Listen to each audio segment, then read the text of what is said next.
It was almost midnight. Rain beat down on the roof of the Suds and Spin laundromat, a lonely fluorescent-lit island in a sea of wet, dark streets. 29-year-old Maria sat hunched on a hard plastic chair, her arms wrapped around herself for warmth that wasn't there.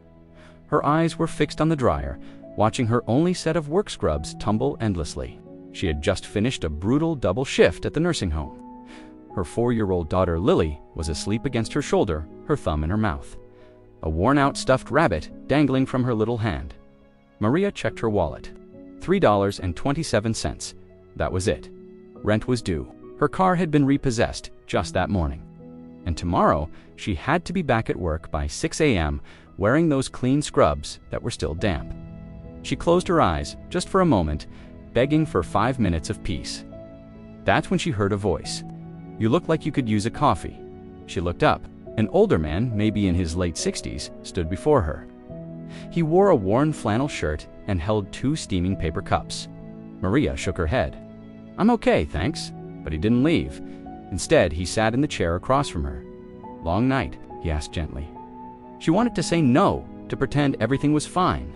But the weight of it all, the sheer exhaustion, cracked her open. "My daughter's sick," she admitted, her voice trembling. "I can't afford her medicine.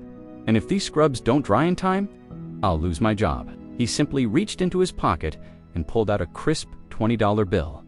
"Get the medicine," he said softly, "and keep your job." Maria's eyes welled up with tears. I can't take that." "You can," he insisted. "My wife would have wanted you to." He told her his name was Walter, and his late wife Eleanor had been a nurse, just like her. She worked nights, came home bone tired, but never ever missed a shift. She passed away last year. It's where I used to pick her up after her shifts.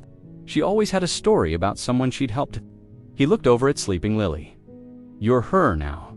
Maria finally broke down, sobbing. It wasn't just relief from the money. It was the profound feeling of being seen, of being understood in her struggle. The next week, Walter showed up again. This time, not with money, but with a used washing machine he claimed he'd fixed himself. "I've got an extra," he lied with a kind smile. "Needs a good home." Maria knew it wasn't true, but she let him install it in her tiny apartment anyway. Weeks turned into months.